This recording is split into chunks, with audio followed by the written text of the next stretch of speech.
என்று சொன்னவரும் மனைவி என்று சொல்ல வரும்.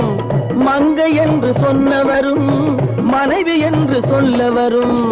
காவேரி கரை இருக்கு, கரை மேலே பூவிருக்கு, பூ போல பெண் இருக்கு, புரிந்து கொண்டால் உறவிருக்கு.